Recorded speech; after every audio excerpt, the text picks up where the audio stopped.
This is Bravo 1 with Bravo Team Airsoft, and today I'm just going to go over a quick sort of glimpse preview of some of the Colt 1911s I've had. So as I mentioned in previous videos, I have different kits and I have different pistols for them kits. Some of them variety depending on what kind of kit it is, whether it's VC, NVA, ARVN, etc. But for the US style loadouts, I have predominantly just gone for the Colt 1911 pistol.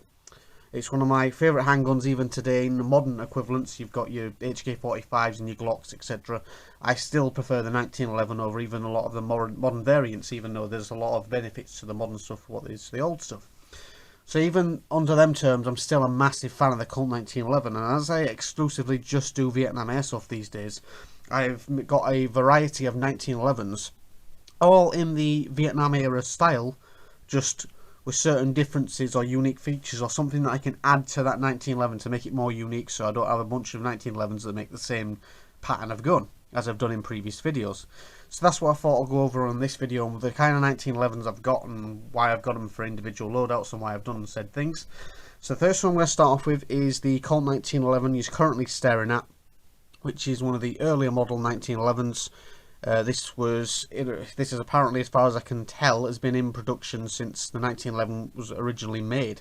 Obviously for expensive people, people that had the money at the time to buy it commercially and have it done out in such styles as many other guns done before it, like the Colt 1904, etc., or its predecessors before it became the 1911.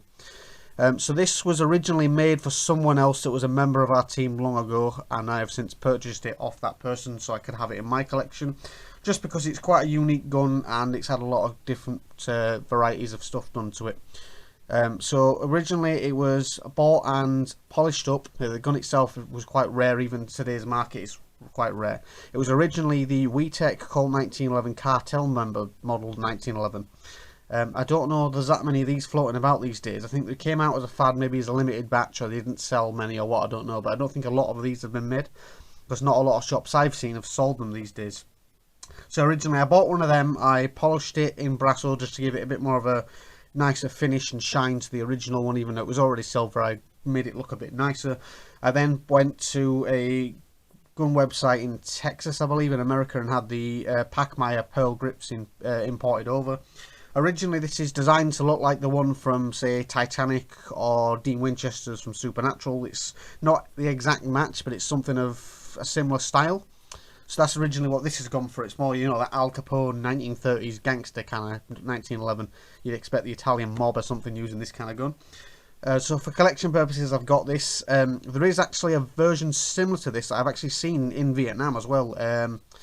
There's a photo going around on one of the ARVN groups of an ARVN commander, a female ARVN commander, and she has a Colt 1911 nickel plated with some kind of white ivory or pearl grip that's got a crack in it at the bottom side of the handle. And she wears that on her leg in a modified shoulder holster.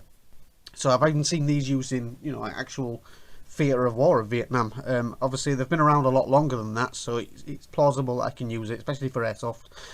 This would have obviously been made and bought on the commercial market. This obviously wouldn't have been issued by the US Army or Navy or Air Force or whoever else at that time. But as we know, with Vietnam, a lot of guns were privately purchased through, stuff like the American Rifleman and Gun Mats and several other gun magazines out at the time, where they'd seen it in a magazine and then pre-purchased it, ordered it, and then had it shipped to Vietnam. As we know, this has been said with several shotguns, pistols and other guns. There is pictures of people using 36s, 29s, P38s, Lugers, you name it. There seems to be a lot of variety of pistols out there. So this goes into that category of, it's very unique. It's not something everyone would have had, obviously, but for the sake of my Vietnam collection and me having uniqueness to pistols, considering most of the theatre I do is just Vietnam and 1911 is a popular pistol, I made a few varieties. So this one is, like I said, it's WeTech. Takes standard WeTech magazines, like so. I believe it holds 15 in this. It has only actually been used once since I've actually acquired this. It's more for a showpiece, just something to look at, than it is to use. I did take it to the Arclight Milsim last year. I had it in an ammunition box with 3 of these fully loaded in the ammunition box with rounds just there as a spare piece or an emergency gun, whatever. The camp got attacked in the middle of the night. I run out of rifle ammo. Several of our men was hit killed and taken out, so there wasn't many of us left. I then run out of pistol ammo in my actual 1911, the one that I carry continuously, which I'll talk about shortly. And then I ended up crawling through the mud to an ammunition box and grabbing said pistol with the 3 magazines. I hit maybe 4 or 5 people with this before I was eventually shot in the back of the shoulder by a Makarov at close range. It really hurt. And then I had about 3 rounds left in the mag at that point, so even if I didn't get hit when I did, I would have been killed just shortly after that anyway, just because I had no ammunition left and no chance to bomb up and stay in the fight. Everyone was pretty much wiped out of that game, so there wasn't many Americans left at this time anyway. So yeah, so that's basically me, my WeTech 1911 Supernatural Cartel, whatever you want to call it, fancy piece. So that's this one, this 1911. The next one I'll go over is my main signature 1911, which is this one. So this is a Colt 1911 Series 70. Now this is a KWC model, CO2, but it's had a lot of personal touches done through what the original model was. This was originally in a matte finish. I have an original version of this weapon, which I'll show you shortly, so you can see the difference of things that I've done to it to what it used to look like. So I've basically changed the grips, and I've put some proper World War II Vietnam era 1911 grips, proper issued ones with I think they're called the diamond pattern grips. Could be wrong, but I think that's roughly what it's called. I've extended the trigger, so it's more of a 1911 original trigger, because originally they had longer triggers than what they have now. So I've extended that just to give me a bit more, I don't know, trigger response, I'd say. It has come in handy, and it's I quite like it. It's got a lot of uniqueness to it. I've changed the beaver tail to sort of a black finish, and I believe, I'm not too sure what you call this thing, it's some sort of spring guide rod housing thing, sort of. I don't know actually the name of this. If you know it, put it under the comments and educate me, because I really don't know what that bit's called. The hammer is the original Series 70 hammer that it came with. I have painted the slide black. The front has an M45 silver sort of, I don't believe I know the name of this bit either. The bit that goes over the barrel to hold it all in, that's in silver. And then it has a M45 A1 1911 slide. Again, it goes on the CO2 mags. It's got the matte sort of grey one it comes with. And then rock the slide back. It's got like yeah, like a chrome lined 1911 barrel, as opposed to the one that was in it, which was sort of a matte mucky grey sort of finish for just uniqueness and a bit more of a custom pattern. I added a silver one just to give it a bit more uniqueness. I've also polished, I've also painted some white paint on the sights, just to give them sort of an early model night sight, something that could have been done. It was just normal white paint, I've just added on the sights, just give it a bit more of a uniqueness side to it. On the other side, I have done the same thing with the slide release catch. I've painted that in black, and the same with the safety catch, that's also in black. Now this is my signature 1911, it's the one that's seen the most use out of all the 1911. This is the one I have most frequently on me, depending even what loadout I do. I might have an assigned 1911 for that loadout, and I might still swap it out for this 1911. As it's been reliable, it's been saved my life a dozen times within the airsoft field, and it's a unique signature to me. This is well known as my 1911, as it's very unique and you can't buy it this way. It's had a lot of personal stuff done to it. I also have my son's name engraved, carved into the inside of the grip as well, giving it a bit more of a personal touch. So if it was ever nicked or whatever, it's pretty obvious that it's mine, as it stands out on it as its own. So the next one I'll talk about is the normal Colt Series 70. So this is what my other one used to look like. Now this is a standard stock Colt 1911 Series 70. There's only one thing I think added to this that wasn't on it when I originally bought it, and I'll talk about that in a minute. So yeah, this is basically the standard Series 70 as it's bought on the commercial market. I believe this was actually released in 1969, even though it was made as a Colt Series 70. One of the guys I've seen on one of the YouTube channels, Hitchcock 45 I think they call him, he talks about a model that he has of one of these that was actually made in 1969 and sold on the commercial market. As far as I can tell with the standard 1911, there's not much difference other than the finish, and some of the internals are slightly better made.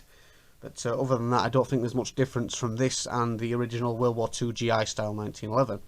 As I said, it's standard. I haven't really done much to it apart from give it a polish every now and then just to get some of the debris and crap off it.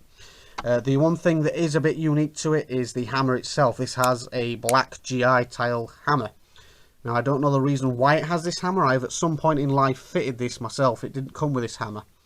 But I've obviously swapped some guns around, or built a gun, or for some reason where I've swapped the matte grey hammer around and now it has a black hammer. Other than that, it is absolutely standard. So again, takes the KWC 1911 mag, which this one's actually got a black one in it. It does have some markings on it that says like the government model and the Colt model on the side, which my other version doesn't have because obviously I've painted it in black. So you can't really make these markings out anymore. But as a good comparison, if I line them both up together, you will see the difference, that these are both exactly the same gun, but I have added my own features to them. So obviously you can tell they're very similar, but they're not the same anymore. I've also polished the bottom one up, actually. It's been highly polished, so it has more of a nickel plated sort of slide now to the standard one that it used to be. So that's basically what I've done with that. So you can tell the difference between the two. This is basically brand new. It's only been used once or twice in the field. It's not been used much compared to my other 1911, but I have dual wielded this with my own for 1911 before now. I actually have had two, one in either hand on occasion, even though it wasn't something that was actually done. Just for the sake of airsoft, I like to try a lot of new different things out and get a lot of use out of my guns. So yeah, this is my Series 70.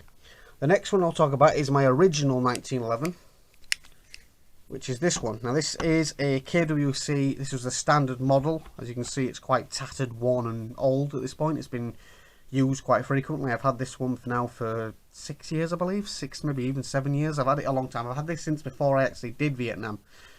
So this is quite an old one. It has had some custom features and some things changing. Again, I have extended the trigger, so it's got more of a squarer, flat-based trigger. Again, I added it for a bit more rapid firing, I suppose. I've extended the trigger, just added it more of a unique feel to it, as I like to have different unique parts on my guns.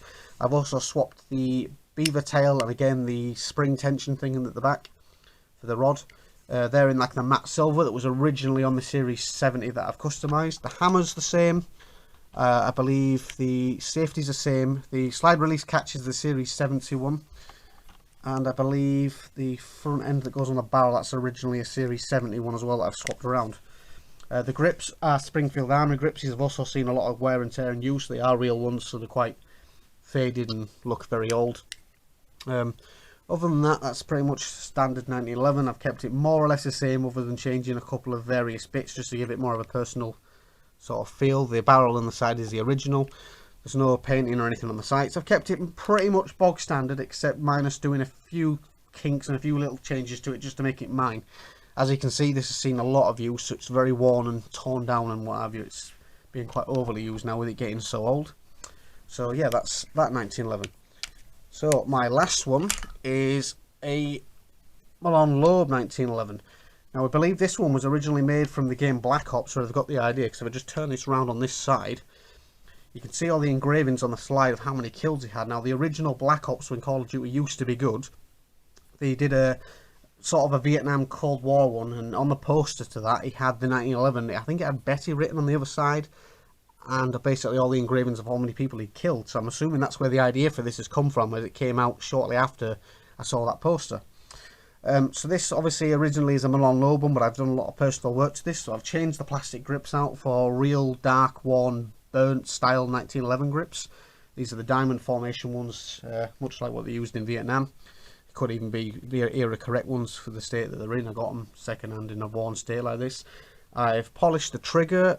I've swapped the barrel out. So originally I think this has a high capper barrel in it, so it's quite a large scheme of barrel compared to the other WeTech one that I have, the silver one that I showed you previously. The hammers obviously have been polished deliberately to give that some bit more of a unique feel. I've painted the slide black, again just to make it stand out. Same with the slide release catch. I think I swapped that for an original black one. I don't believe I've done anything to the sights or anything to the barrel or anything else other than that. But yeah, this is my Malone Loeb one. This is actually made by a company called Armourer Works, which I believe is a real gun armourer in real life. I remember reading about it somewhere that this is a real gun manufacturer that actually makes the steelwork and the parts of this gun. I don't know how true that is, but that's what I read somewhere. So this has got quite a unique feel to it. I used this one originally for my military police kit. That's where this one currently lives, which is one of the previous videos I did.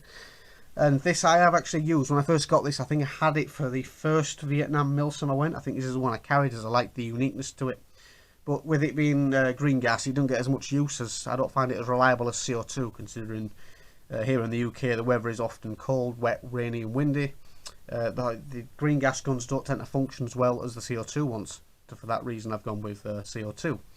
So yeah, this is basically all my Vietnam era style 1911s that I use for games within Bravo 1. I do have other Vietnam guns, but this is just my 1911s. As I mentioned in previous videos, I have a variety.